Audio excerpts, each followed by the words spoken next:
Hi, welcome to Parenting and Teaching with Richie Huffman. I'm Richie Huffman, President and CEO of Celebrate Preschools. On these podcasts, we'll be talking to real parents, teachers about what's going on at home, in the classroom, and everything in between. I hope you find these conversations informative, helpful, sometimes funny, and sometimes serious. So let's go ahead and get started. Hey, I'm Richie. And this is Allie. And we're here with Stacy Fritz with Fit to Order. Welcome, Stace. Good morning. A former or retired public school teacher. You look way too young to be retired. Let's go with former. Good. So we have a former school teacher now that is the founder of Fit to Order. So Stace, tell us a little bit about your journey and how you ended up starting this company. Well, thanks you guys for having me. I really appreciate it. I am one of two owners of Fit to Order. The other owner is Patty Sassano, and we have just celebrated 10 years with Fit to Order. So where it began, both Patty and I were former Baltimore County public school teachers, as irony would have it. And what we realized very quickly was that people were trying to get fit but didn't have time to fit it in. So inevitably, we would be asked to be the head of the wellness committee. We would be asked to teach fitness classes. And I should mention, alongside of being teachers, we were always fitness instructors. I was going to ask that. I had an early beginning. I started when I was 18, and I ended up working at many local gyms, first and foremost Merit Athletic Clubs, for a very, very long time, which is where I met Patty. We didn't actually meet in the school system. So teaching classes and then teaching classes with students in the school system, we realized that there was a definite need. And the way Fit to Order was born was we started teaching outside fitness classes instead of in the gym. We brought them to the school system. Oh, right? Great. So people would walk in and be like, hey, look at this fit teacher. She must, we'll nominate her. Well, you just got a reputation for teaching fitness classes, and like, hey, why don't you do them here? So we taught it, Patty and I taught everything: spin, cycle, yoga, we did aerobics, And you're doing that with the students in the schools? So we would do that with the teachers in the schools. Okay, great. Excuse me, let me back up just a little bit. Yeah. My point being is that we were teaching in the local gym. Yeah. And when we were teaching in the school, the teachers wanted the same thing, but they didn't have time to go to the gym. So Patty and I taught respective classes at the school. Oh, so I love it. Not necessarily with the students just yet. So we realized that there was a need. About 10 years ago, she and I came together outside of the gym space, and we started Fit to Order, and it started as just simply on-site fitness classes. Wow. Right? So with the idea in mind of that, hey, they want it in the school system, they must want it in companies as well. So we had always had the goal of wanting to be a corporate wellness company. Long story short, our very first two programs beyond fitness classes was our Fit Family event, honoring our background as teachers of young students. We developed a turnkey program that we would bring to the school, and then also community boot camps. So what's that look like? You go to your principal. You're like, hey, Principal Smith. I have these parents that want me to teach them wellness, and it was interesting.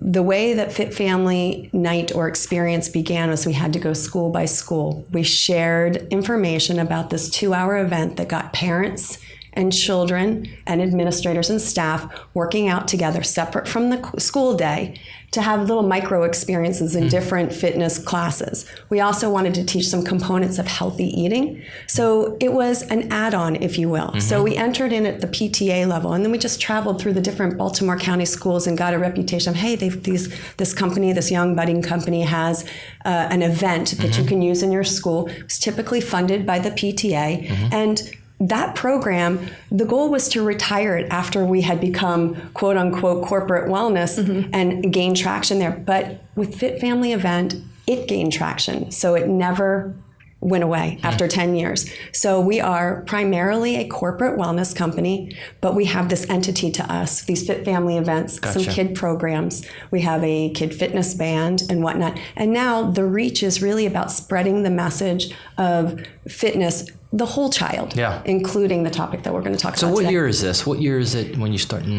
So 10 years ago, Fit to Order was born. It was 2008, but you're talking about a friendship with my business partner spanning 30 years. Yeah. I'm just kind of trying to remember like what was 90s. happening in 2008? Like, was there a big push with fitness? I know that's always been a big push. The push with Michelle Obama was a really big proponent and advocate for fighting childhood obesity and really just getting the children moving in schools. So I think that we've compartmentalized the conversation, but what I think that the trend has led us to is that it's not just educational from a seated kind of instructional systematic, but there are other parts to education, and that is that we know that mindful movement and mindfulness in general is really kind of helping the whole child. So I think that we've kind of isolated the topics, and now I think that we're coming together to realize that we need a bigger, more robust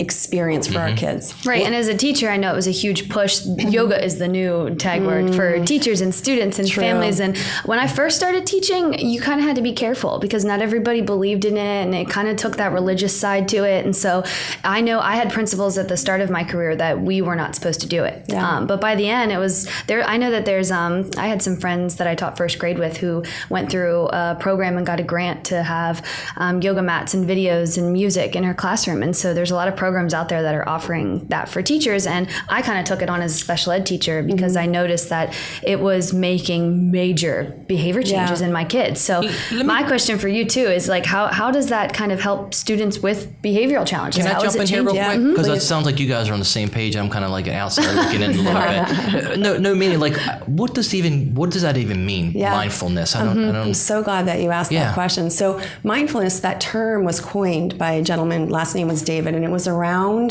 1910 or so. And he was a Buddhist scholar. So to Allie's point, I'm going to combine these. There is a huge misconception about this term yoga. And even though it's more widely accepted now with mindfulness, yoga-based training and whatnot in the school system, even in the corporate setting, again, being somebody in corporate wellness, there is a false, in my opinion, relationship that yoga is religious based, right? And it's not. And so the term mindfulness really came about very early on, but we didn't see a really big surge until like 1976 with John Kabat-Zinn. Okay, he was credited he was an American professor of medicine, but he is credited for pushing the movement of mindfulness. So, Richie, to answer your question, the term mindfulness means awareness, and that gentleman was credited for this big push. We're seeing it in corporate, we're seeing it in schools, we're seeing it in everyday life. There's an explosion of mindfulness. So it is a very vague term, and for me, the explanation is be here now. Be here now, meaning live in the present moment, bring awareness back, because to your question, we know that if we look too far into the future, kids too, right? If we're projecting, there's anxiety. If we're lamenting and looking backwards, there's stress.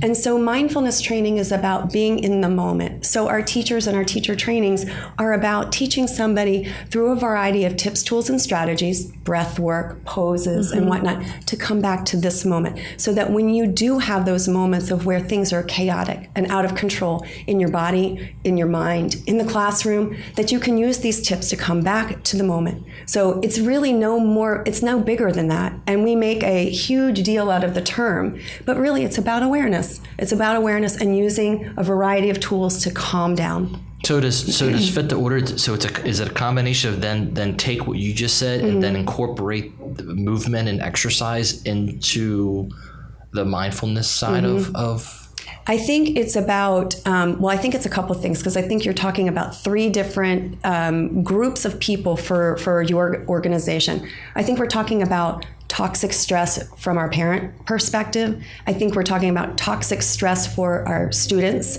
And then I think it's toxic stress related to our folks who are our program directors and whatnot. So I think smart programs, in my opinion, are about starting small, understanding why you're doing what you're doing, and then applying those tools that assist with all three so everybody is on the same page. And there's so much out there. I mean, to go down a list of you should do this, you should do this, you should do this. It's if somebody said, Stacy, what would you do if you came into the classroom? That was my next question. What would you do? I would employ what I would call a brain break, which I did not coin that phrase, right? That's very popular in elementary schools. Do you know who it's from?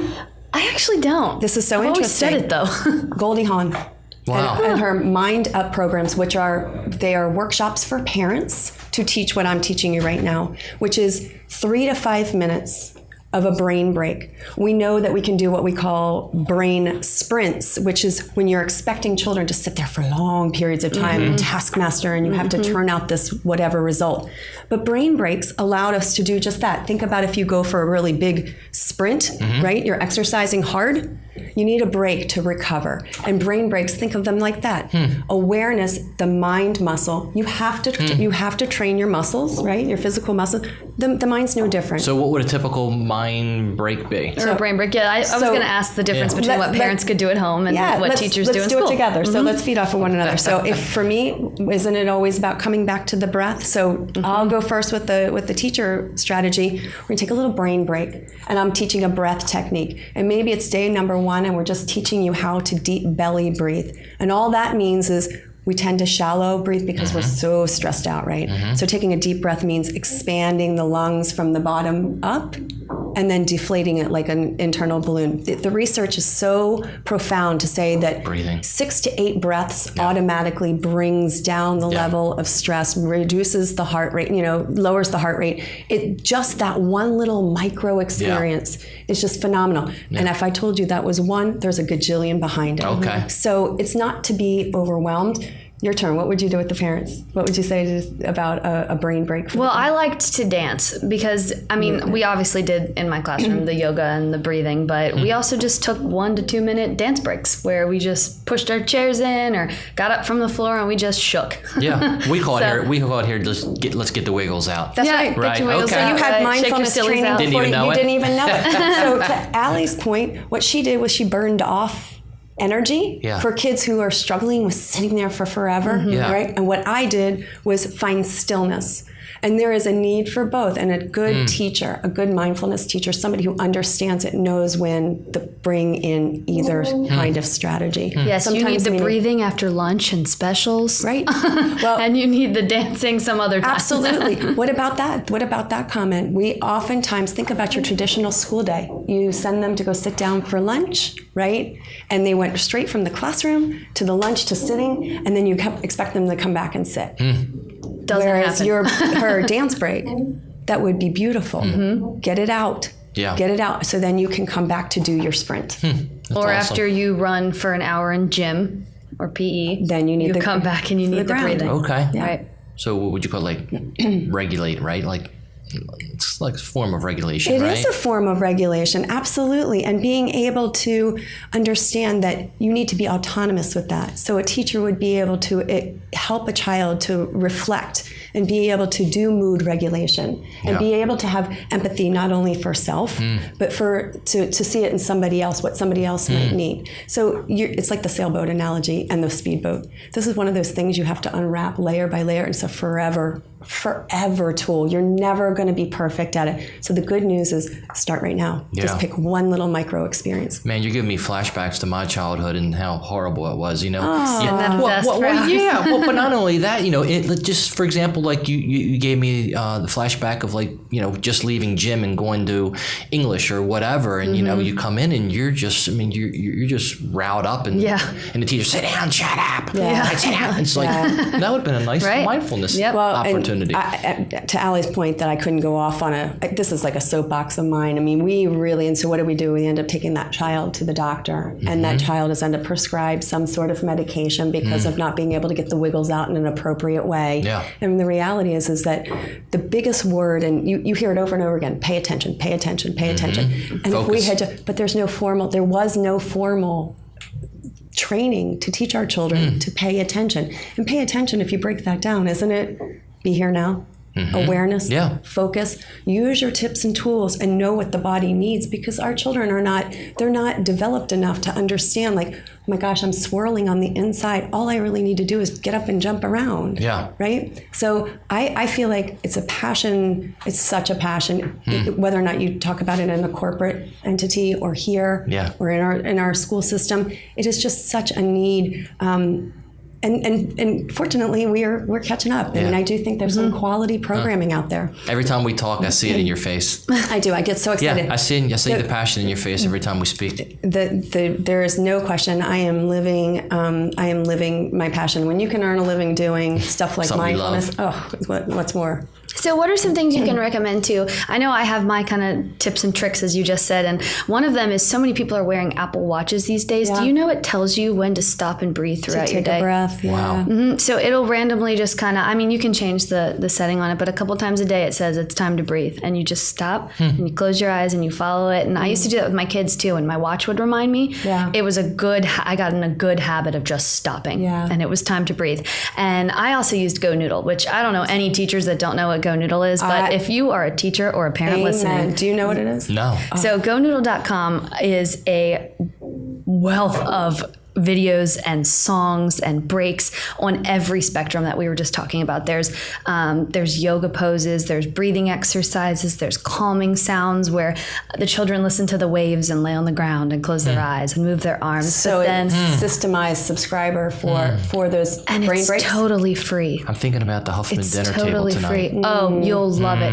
And so the kids can look it up on their computer. It's a free website. It's a safe website for kids.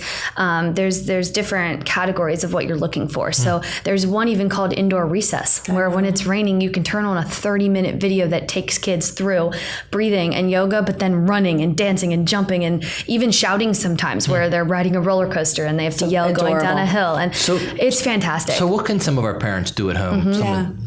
I think just to piggyback off of what Allie was saying, I think that to be able to mirror what is it's a consistent communication message, that there are books, there are apps, there are shows, there are podcasts, there's websites that parents can kind of join along. But if we apply just the simple strategy like we were talking about before, the brain breaks, if we bring that over to the home environment, it is the same thing. Just like you said, the Huffman household, I could see, I'm sure you all do some sort of gratitude moment before you eat the meal. That is a brain break if you really break it down. To take a moment and connect. You're connecting, you're calming the moment down, you are sharing some sort of message. But it could be a little bit more purposeful, and let's take 3 really great breaths together. And just infusing those little touch points. You can do them at the dinner table. What about deplugging from technology and taking a mindful walk? If you've ever done something like that, and I wonder if you've done that with your children, where there's nothing attached, there's no phone, no nothing, and you are asking them to identify layers of sound. And if you've never done this, it's really a very cool experience that typically you hear what is the loudest sound outside. But if you instruct somebody to walk and keep walking, we've heard the cars. Tell me another sound that you hear, until it becomes a game to get to the very last sound. And usually the last sound is the wind. That's so cool. And training the mind to come to the wind first. That's where the magic is. How young can you start this, Stace? From baby. Think about a mom with an infant and holding and breathing. Some of the best teachers that I've ever had the pleasure of working with have had babies along the way of doing those trainings. And there is nothing more gorgeous than a connected mother. And I think that we all have that connection to a certain degree, but the awareness that you have that connection, you see, it's multi-layered. Somebody who has that's touch response, that's sound recognition, that's music, it's aromatherapy with whatever. It's just being in that moment where you are nowhere else. And I'm curious, do you find yourself guilty with one of your 5 beautiful children? They've asked you something and you're doing something else, and the second or third time, Dad, did you hear what I just asked you? Dawn does that all the time. So mindfulness would say, I'm not even touching that. Mindfulness would say that you are so connected to that moment that you're in that moment with so that's the difference. Man. As you were speaking, like, you could use that as you started, like, with talking about the baby, like, that just goes on. I mean, even if you're just laying in the bed at night with your spouse and just connecting together It's and just so true. oh man, it would be so cool. I say this, I really don't mean to bring the podcast down at all, but I'll take it one step further. As you know, I mean, you and I are outside friends from Celebrate, but my brother is actually going through a journey of cancer, and I am Reiki trained in another podcast, but in spending the time with him that I have this year because of needing more support, that touch therapy and the mindfulness and being able to breathe together. And he breathes fine, don't get me wrong, but breathing together. When you don't feel so alone, in such an isolating event, I'll tell you, that's a very difficult conversation for me, but I am so happy that I have those tools to be able to connect with my brother in a way that doesn't make him feel so isolated, that this kind of feeling between the two of us is that's mindfulness. So powerful. It is very powerful. Man, it's powerful. Yep. Someone told me a long time ago, and I guess it is a mindful technique. It's just, place your hand on your heart. You got it. And man, you realize I have a beating heart. You're living. Like I'm living. Yep. And you just sit there and it's so powerful. So and I guess that would be a mindful technique, right? You got it. Probably You're one an of the expert. best. Yes. Sounds like you're doing a lot that you didn't realize already. Yes. Yeah. So, but I seek these things because as we know, I mean, life is stressful. So. And if we don't use these techniques or look for these techniques, then we're in trouble. and so it's like the power is in here, right? Inside. Yeah. And then you can't give away what you don't already have. So I always say, fill that cup first. Yeah. So back to my brother, he's a pilot, and he always used to say the statement with his children. It says, when they say drop down the oxygen mask at first before you put them on your child, breathe first. Yeah. I mean, does that not give you chills? Yeah. Breathe first before you give the breath to somebody else. So if you're not aware, you're not mindful, You're how not can healthy. you possibly Help give that to someone, your teach children, someone, your right. students, your spouse? So that awareness, being in the moment, I think that's where the secret sauce is. And you get a 2 for 1, right? So you benefit, and you're also, to your point, Absolutely. you're teaching your children Absolutely. how to use these tools and techniques also. Right. That's awesome. Wow. Thank you so much, Stacy. Oh, This it's has my been pleasure. a beautiful conversation. Oh, it could go on and on. You're literally. right, it could. You gave me good rules, though, because, again, I think that the mindfulness topic needs to continue on. We can talk about, how that affects discipline, how that Right. affects the teachers and their productivity and their creativity. So I hope much more to So come. before we go, is there a website or anything that people can go to? Absolutely. And what I'll do is I would like to give you the resource list that I put together for you that includes books for teachers, books for parents, a couple of beautiful books for children, the apps that we were talking about, the Go Noodle website, and then parents can use that from, you have podcasting notes, right? And Yes, then they absolutely. can be able to access that from, Yep, from and there. you know what else we'll do? We'll actually go ahead and put that on www.celebrate.com/mindfulness. Excellent, Very cool. excellent. Keep up the good work, and we appreciate Thank you. coming in this morning. Thanks for having me. I appreciate it. Thank you for joining us today on Parenting and Teaching with Richie Huffman. Thanks for tuning in, and remember, childhood only comes this way but once. For more information, head on over to richiehuffman.com. I'm Richie, And I'm Allie. and we look forward to seeing you again on another podcast.